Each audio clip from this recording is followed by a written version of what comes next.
All right, so let's talk about what St. Thomas Aquinas has to say about distributive justice. Now, the first thing to clear up is Aquinas actually uses two different terms. He uses distributive justice,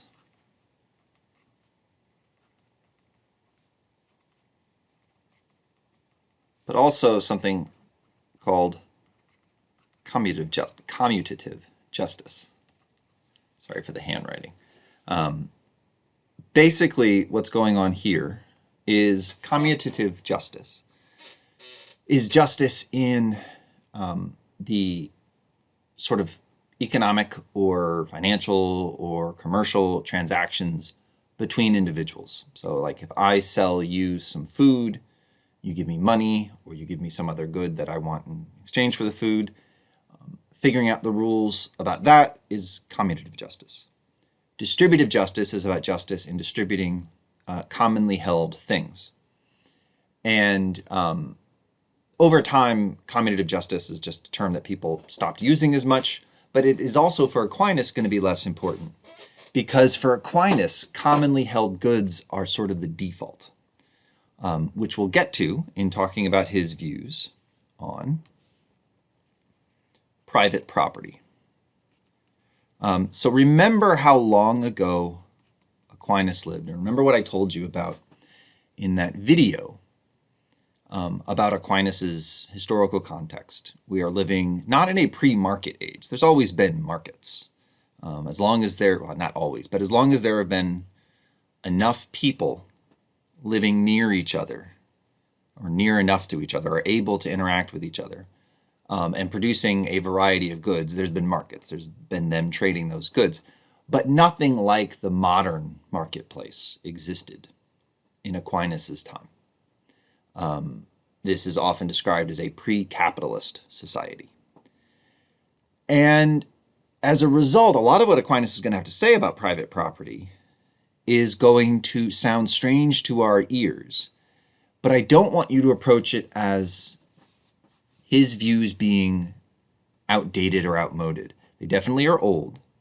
They just represent a non-capitalist approach to thinking about these issues. And part of the reason that's important is that, of course, capitalism is one of the things we still debate about today. People all the time talk about the necessity of going to like a post-capitalist society.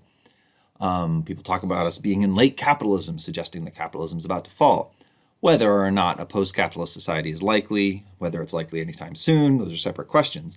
But at the very least, it's true that there are people who are skeptical of capitalism. And so one place to look for ideas about what distributive justice requires that don't take capitalism for granted is, strangely enough, St. Thomas Aquinas. And one of the chief ways that Aquinas diverges from especially some of the later authors we're going to read, is Aquinas thinks private property is not in the natural law. So remember, the natural law is basically equivalent to what we would now probably just call morality. It is the part of divine or eternal law that applies to us as human beings and applies to all human beings. So no matter who you are, no matter where you are, no matter when you are, the natural law applies to you, and the commands of natural law apply to you. And no human law is permitted to transgress against the law of nature or the natural law. It's sort of the ultimate foundation for human law, because it's going to play part of the explanation, or be in part of the explanation, for why you have to obey human law at all, why you have to obey the law of your state. The natural law is going to be part of that explanation. Human law gets its authority from natural law, which gets its authority from divine law, though it's not like they're two separate things. Natural law is just sort of a part of the divine law, the part of the divine law we can figure out because it has to do with human nature. So, private property is not in the natural law, according to Aquinas. All the natural law, if we just follow that, and there was no human law, and there were no agreements that any human beings had come up with each other, and there was no states legislating, everything would be owned in common. So as opposed to private property, we would have common property or public property. Now, in Aquinas' day, this was much more common than it is now. So in Aquinas' day, the way it would typically work is you'd have a village, with peasants in it, and the peasants would work land that might belong to them or might belong to the local noble lord. But in addition to that land that they worked, they also had the land the whole village owned, sometimes called the commons. And a lot of times that land would be used for pasturage, right? So you would have sheep grazing on that land, or goats, or something like that. Some easy to domesticate animal that produces goods that can be traded, like wool, milk, things like that. And that land would just be commonly owned. It wouldn't belong to any particular person. It would belong to the whole village. And importantly, it would not belong to the local noble lord. This was very common. There was public property in the form of commons in almost every village in the medieval world.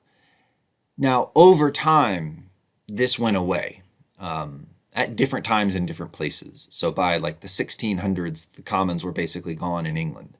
And that's going to be relevant because we're going to be reading some authors who grew up in the 1600s in England later on. But it lasted into the 20th century in Russia. So there was still quite a bit of common property held by the serfs of Russia into the 20th century.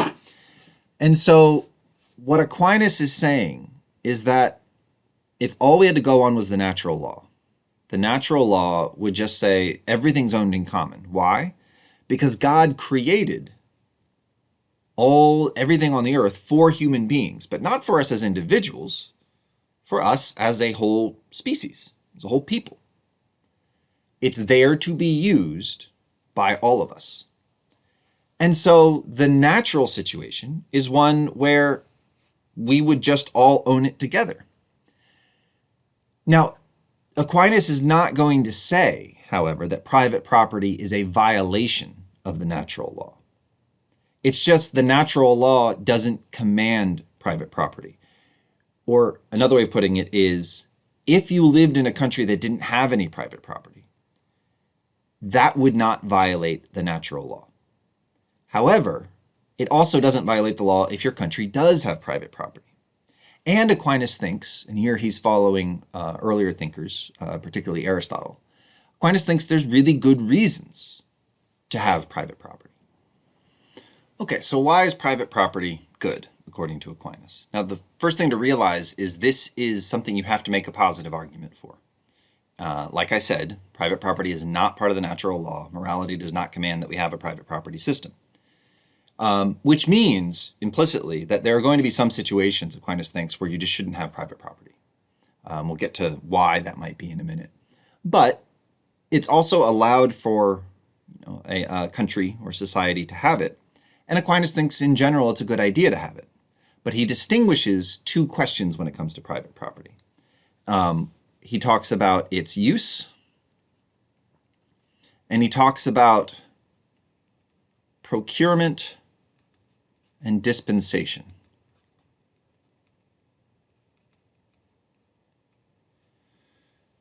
And I'll get to use in a minute because that's going to point to some of the limitations on private property that Aquinas recognizes. But procurement and dispensation is about basically acquiring private property. That's procurement. Dispensation is about moving property from one person to another. The basic fact we're dealing with is whether you have a private property system or not, it's still going to be the case that like particular people are going to be using particular things. Even if we didn't have private property, it would still be the case that like I have my toothbrush and I'm going to keep using my toothbrush, and I have my clothes and I'm going to keep using my clothes. It's just not practical to have a system where, everybody shares every last little thing. That doesn't make any sense.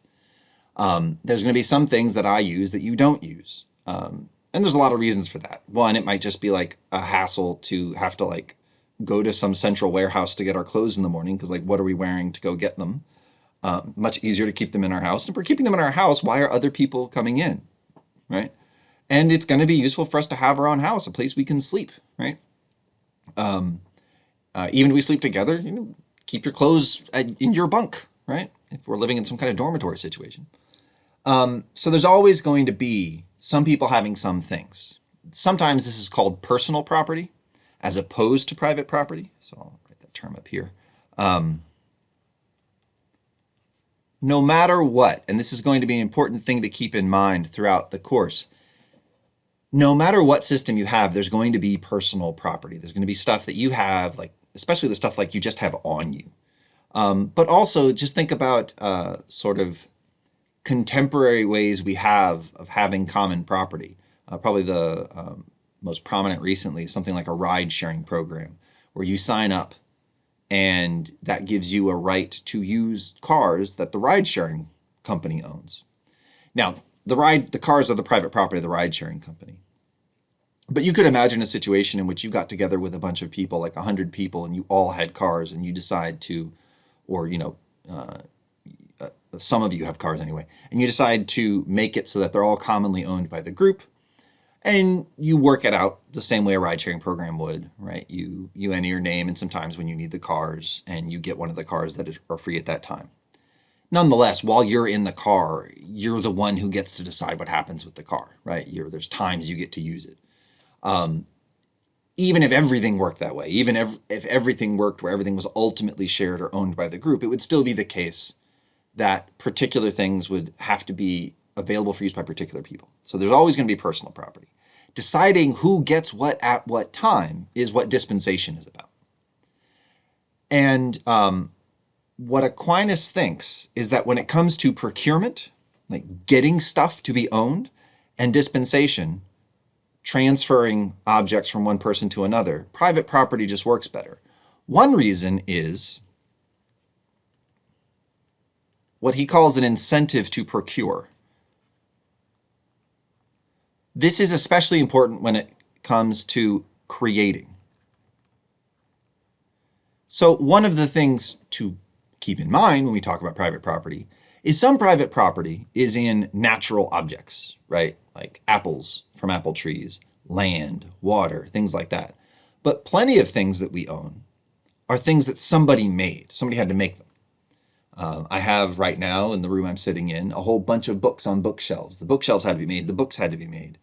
And so a lot of what we're talking about when we talk about private property are things that had to be created by someone. And what Aquinas points out is if you get to keep the thing you make, you're going to be more likely to make it, right?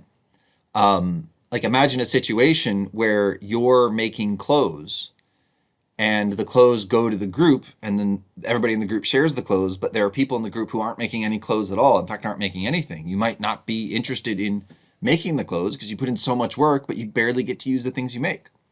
So Aquinas thinks you're going to have more incentive to do the work necessary to get the stuff to be owned at all.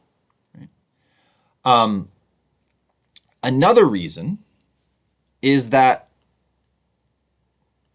you have an incentive, and it's related to the first one, to maintain property when it's privately owned. So when it comes to the incentive to maintain, think about the differences between how people treat a home they own versus like a home they rent. I used to live on Dennis Street in Adrian, right across from a big blue house that when I moved there was owned by a family that took care of it. It was very, very nice. And then it got sold to the parents of some soccer players at Siena. And they, the parents of the soccer players, their daughter lived there, but lived there with a bunch of friends. And very quickly, because it didn't belong to most of the people who lived there, the place started getting trashy. There were wild parties. Parts of the house were like breaking and nobody was fixing it. And the reason is pretty straightforward, right? What reason, if you're only going to live someplace for like 1 or 2 years and you don't own it anyway, like when you're done living there, it's not like you're going to sell it and get money from it. You're just going to leave. So, what reason did those students have to take care of the house? I actually think they had pretty good reason, right? They were trashing their friend's parents' house that they had bought so that they could live in it, but whatever. You probably noticed that rental properties get treated worse than properties that people own. You might have even noticed it if you've ever lived in a situation with other people where there's a common space, right? Where you're, renting an apartment together or something like that. And there's your personal bedrooms, and you're in charge of that. But then there's like the kitchen or the living room or something like that. And it just gets, grody really fast. People are more likely to take care of things that are theirs because it impacts them what happens to those things. The third reason has to do with avoiding conflict. And these are, remember, reasons why private property is good when it comes to procurement and dispensation. And the idea here is if you share things, it's always kind of up in the air. Something's commonly owned, it's always kind of up in the air who gets to use it. Let's say you're doing a ride-sharing program and two people claim the same car at the same time. Two people both want a pickup truck because they've got to haul something. But there's only one pickup truck that the ride-sharing program has. How do we decide who gets it? Well, if it's a privately owned ride-sharing program, they have some kind of rules in place probably, or they just decide. Right? But if it's a group, the group of people who are the members of the program who own it, now you got to appeal to the whole group, right? And it's going to become a political thing and people are going to get bent out of shape about it. Whereas if somebody just owns that truck and you want to use it and it's not yours, you have to go to them and ask them. And if they want to let you use it, they can. If they don't want to let you use it, they won't. And that's the end of the story. There's no reason to fight about it. It's not yours. It's theirs. You might try to pay for the right to use it. Aquinas is fine with that. But still, there'll be very clear rules about who gets to use what. So private property creates clear rules for using the object, which is good because it helps avoid conflict about using it, about the benefits that come from the object. But that brings us back to that thing I was talking about before, which is use. So all the reasons for private property have to do with the procurement and dispensation. Aquinas thinks, people are going to make more stuff, people are going to take better care of stuff, and it's going to be a more peaceful matter figuring out who gets to use the stuff if we have a private property system. However, when it comes to who gets to use it, Aquinas doesn't think that a private property system, which remember, a private property system is a creation of human law. It's part of human law or positive law. It comes about as a result of human agreements. While that's allowed by the natural law, human law can never violate natural law. Right? So natural law will just leave some things open. It'll leave choices, right? To put it in more contemporary terms, morality doesn't determine every little thing you do. Morality leaves multiple options which are equally good. Right? But you can't violate morality. You can't violate the natural law, according to Aquinas. And the natural law says all of the earth was given to human beings in common by God to be used by them to keep themselves alive and to give them the possibility of living a decent life. Now, what that means is if a private property system ever prevents people from having access to the goods they need to stay alive or to live a good life, then the private property system is in violation of the natural law, which means it doesn't have any force. Remember from the earlier video, human laws that violate the natural law, you don't have a duty to obey them. So a private property system that leaves people unable to use the goods of the earth in order to keep themselves alive, in order to live a decent life, the kind of life God would want them to be able to live, that private property system has no legal force anymore. It would be that's a case of human law in violation of natural law, which means it's just a use of violence and has no legal authority. Now, the way Aquinas thinks you solve this problem is that the wealthy are under duties of charity. They have an obligation to engage in charity. And that if they don't, they're sinful. So you might come to mind the passages in the Bible, things like it is easier for a camel to move through the eye of a needle than for a rich man to enter the kingdom of heaven. The idea being you would, if you were a good Christian and you would come into some money, you would have given away all that money by the time you died because you have duties of charity. And the reason for that is charitable giving by the wealthy is the way, like the most straightforward way anyway, that you can have a private property system that doesn't violate the natural law, at least according to Aquinas. Now, of course, there are other ways. You could have a more organized, legally provided for system than just charity. And what it's worth keeping in mind here is that while Aquinas does not explore that, right? Aquinas never explores a welfare state. What Aquinas is very clear about is that a private property system that leaves some people in poverty has no legal legitimacy, which is why he says at a certain point that despite the fact that theft is a sin, and a mortal sin, it is not a violation of the law for a needy person to steal. It is not unlawful if you are starving to death to steal food. Why? Well, because if you're in a situation where you're starving to death, right, or you're in some other way suffering because of a lack of goods necessary to keep you alive, that means the private property system is broken, or it means that somebody's not being as charitable as God's law demands that they be, which means it's not against the law. It's not against any legitimate law for you to steal in that case. And that all comes back to the fact that natural law trumps human law, and that natural law says all the goods of the earth are there to be used by all the people of the earth equally.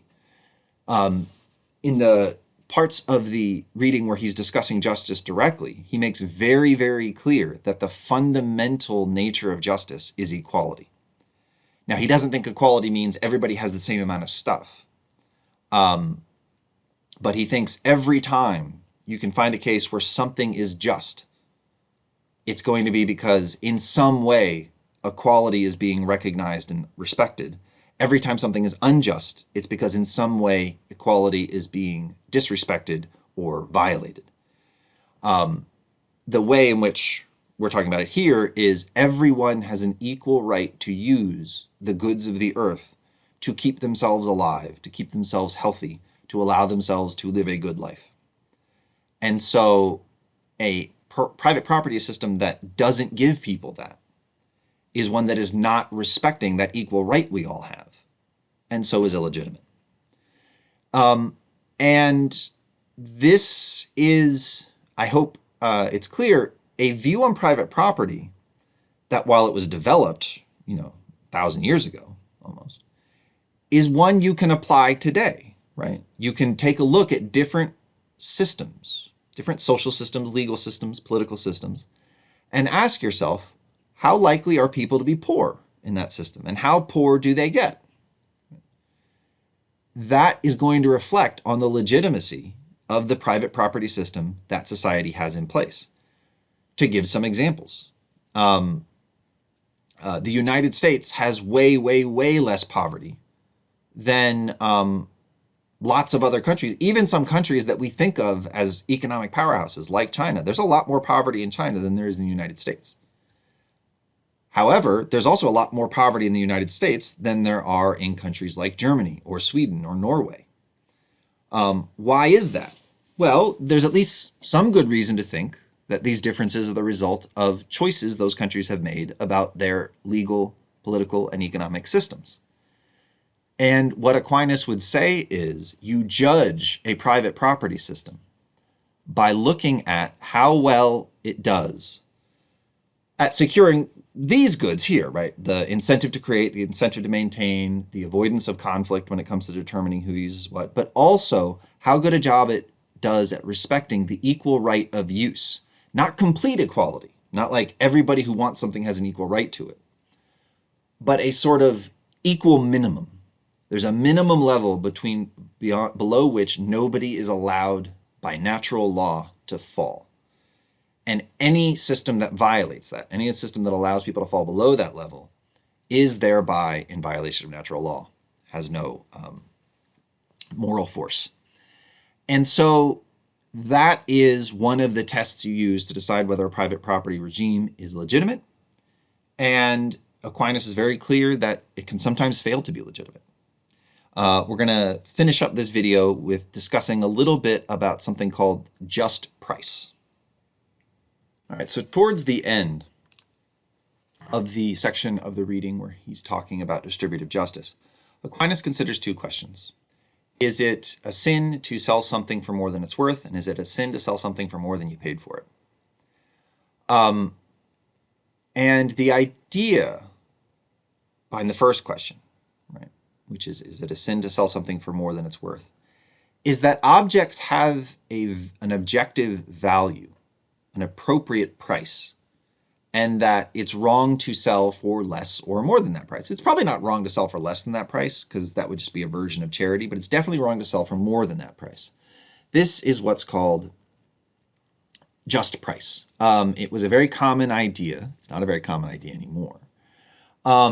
That everything has some objective value, and prices should match the objective value. And there are ways to make this plausible, right? So think about what often happens in a hurricane, right? Hurricanes coming to Florida or somewhere like that, and people are stocking up. Right? They're going to the store. I mean, the smart ones are leaving if they can't. Well, I shouldn't say the smart ones are leaving. The smart people who can afford to leave are leaving. But plenty of people are stuck there. Or have chosen to ride out the hurricane, right? So they stock up, they get water, maybe they get a generator if they didn't already have one, because the power is going to go out. They get water because the water is going to get fouled, right? You know, when things flood, the sewer water mixes with the drinking water. It's a bad thing. They maybe stock up on canned goods or, non-perishable food, stuff like that.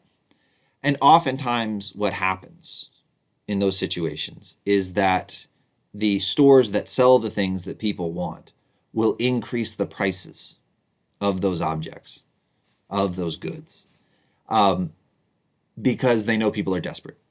This is often called price gouging. The idea behind price gouging is that, it's supposed to be something that's very, very wrong. And it does seem, I'll confess, it seems to me wrong to increase the price of something when it becomes more important for someone to have it, right? That just seems like stealing. And the fundamental idea there is you're charging more than is fair. You're increasing the price based on things that have nothing to do with the value of the good. The value of the good is still the same, right? The water is still just water. The generator is still a generator. It does the same job today as it did a week ago before we knew about the hurricane. And if you find yourself getting angry about price gouging, getting angry about prices changing based on things that don't have anything to do with the quality of the good or anything intrinsic to the good itself, you're probably thinking of along the lines that Aquinas is, that there's a fair or just price for something, and the right thing to do is to charge that just price and never more. Now, I will say it's very difficult to figure out what the just price is. I have the same feeling I think almost everybody else does, that when they double the cost or triple the cost or quadruple the cost of generators right as people need them, that's dirty pool. But try to figure out what the just proper price of something is. And it's very difficult. And no one really does it. The way we figure out prices today, the way we've actually kind of always figured out prices, is the people selling the good have to figure out what they think people will pay on the market. And what people will pay on the market for that good is partially determined by the qualities of the good, right? So if I'm selling a really awful car, and the dealership down the road is selling Teslas or something like that, something people want, I'm not going to be able to charge as much as they are, right? Because people know that my thing is not as good as the thing they're selling. So some of it has to do with the quality of the good, but a lot of it has to do with things that have nothing to do with how useful or valuable each individual good is. A lot of it has to do with how much it costs or how much rather the people who are going to be buying it are able to pay. To give you an example, when I lived in Adrian, I bought a house that was for about $75,000. And when I moved away, that's why you're taking this class online, I moved to Maryland and I bought a smaller house that had, it was in many ways a lot, not as nice. And it cost like $315,000. Why? Well, the reason's very simple. A lot of people want to live in the city I live in Maryland, and not very many people want to live in Adrian. There's less demand. And the people who do want to live in Adrian don't make as much money as the people who live in the city I live in now. So there's less money to be had, which means the prices go down. The house I live in now is not, most definitely not, 4 to 5 times better than the house I had in Adrian. It's a little better, it's warmer, but that's about it. And so that impacts price. But another thing that impacts price is how much of the good there is. Right? Housing prices, to keep on the housing example, go down the more houses there are on the market. So if a bunch of people sell at the same time, they're all going to make less money. Right? But that doesn't have anything to do with how good each one of their houses is. There's all sorts of things that impact the actual price that's paid in a market that have nothing to do with the good itself. And figuring out a way to set the just price, or what the proper price or worth of an object is outside of the market, has been a very difficult thing for a very long time. We're going to see several people that we read in this course try to do that, try to figure out what things are worth objectively, as opposed to what is the price you can get for it on a given market. But Aquinas' position is you can make sense of this idea, and that it's wrong to sell for more than whatever the just price is, which means a great deal of commercial activity that we engage in today is in violation of the theory of economic and distributive justice that St. Thomas Aquinas put forward. Capitalism itself runs contrary to this theory. And I want to stress here that St. Thomas Aquinas is the chief Catholic theologian. In the 1800s, a pope basically said, unless the office of the pope, unless the papacy has explicitly rejected one of Aquinas' teachings, everything Aquinas says goes. Right? That's now our official line. And I don't know whether they've actually ever denied this just price doctrine. And so it's worth keeping in mind, especially if you're Catholic. Capitalism might just be, according to the Catholic Church, an unchristian social system. However, there's a concept involved in the condemnation of capitalism, the concept of a just price, or of an objectively correct value for something, that can be very hard to make sense of, but we'll cover that over the course of the semester some more. Another thing he criticizes is usury. Usury is the practice of lending money at interest, basically making loans where the person has to pay you more than you gave them. Again, this is fundamental to all modern economies. All modern economies run on debt, effectively. Every company you've ever bought something from, unless it's like a small mom and pop store, but probably even then, has loads and loads of loans. There are large companies that do all their payroll through loans. There are almost all companies early on are in massive debt when they get started. Right? Debt is everywhere. And debt is just, what gets created when one person or one entity loans another person or entity money. And the thing is, almost no one's going to loan anyone money unless they can make money from loaning it, right? Because if I'm giving you that money, I now don't get to use that money. Right? And especially if you're saying like, you give me this money and I'll pay you back over the course of 10 years, that's 10 years I don't have that money. You got to give me a reason to do that. And interest is the reason. Now, I will say, there's a difference between a wholesale rejection of usury, which is any lending at any interest rate at all, and discussions over what the proper rate of interest is. Right. So notice here that there's a difference between these two condemnations. Aquinas is condemning selling things for more than they're worth. But he's not saying you should never make money from selling things. In fact, when he discusses that second question, is it a sin to sell something for more than you paid for it? What he basically ends up saying is, if you bought something only for the purpose of selling it again, then yes, selling it for more than you paid for it is a sin. Basically, he's talking about speculation there, right? When you buy something only for the purpose of selling it, not for the purpose of using it, then that's wrong. And so to go back to the housing example, most people, not all people, unfortunately, but most people make money from their houses, right? So I bought a house in Adrian, lived in it for like 5-6 years, and then sold it. And when I sold it, I got more money for it than I paid for it. But Aquinas actually would have been fine with that because the reason I bought it was to live there. And then when I sold it, I just sold it for what was, well, at least seemed like a fair price at the time. The person was willing to pay it. Although that by itself doesn't make it fair according to Aquinas.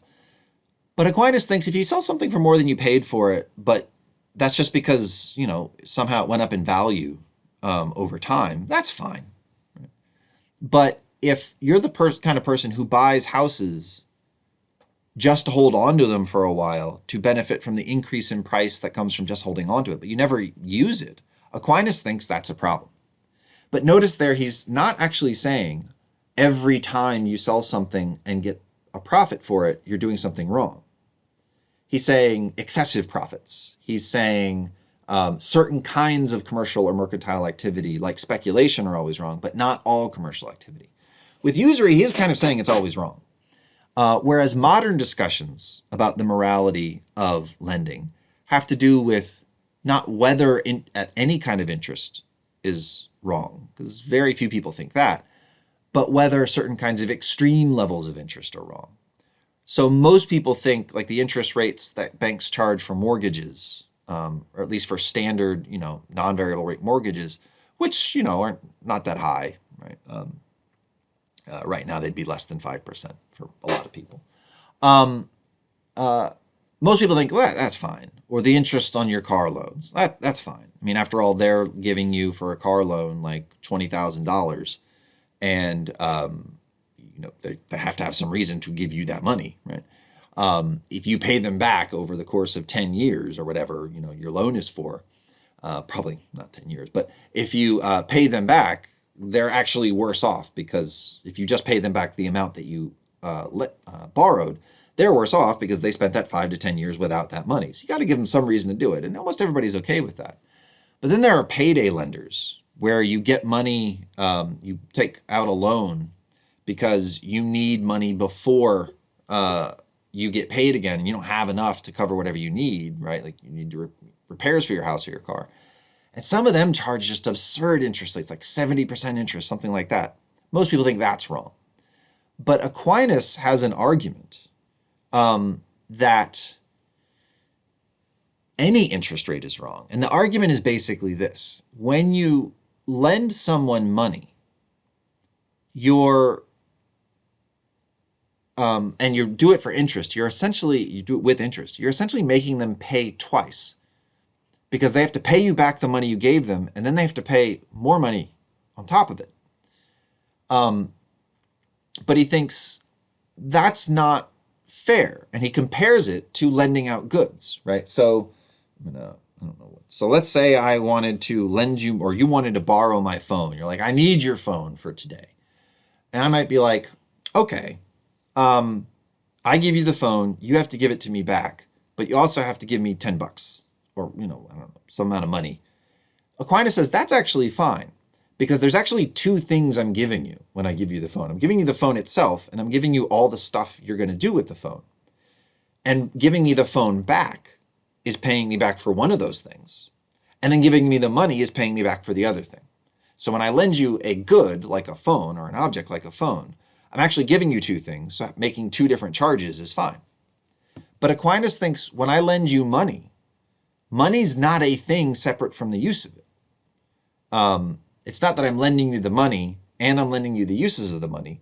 Money is consumable, according to Aquinas. And so he thinks it's a problem to charge twice. Now, you can decide for yourself whether you're impressed with this argument, but it's just another example of sort of the fact that Aquinas is developing a distributive justice theory, or theory of distributive justice, that is very much pre-capitalist. The stuff about just price and usury is very, very out of step with any kind of capitalist economy. So if you're at all attracted to what he has to say here, you're basically not a capitalist. Now, it's, I think, important to realize, and this is part of the reason I'm talking about this so much, that there are ways to be anti-capitalist other than being socialist or communist. We're not going to get to socialism or communism until the end of the course. And here at the beginning, we're seeing, prior to capitalism ever developing, views that are completely incompatible with capitalism, and views that are supposed to be coming straight out of the Bible, straight out of at least the Catholic religious tradition. So this has been Aquinas on distributive justice. The next and last video on Aquinas is going to be about war.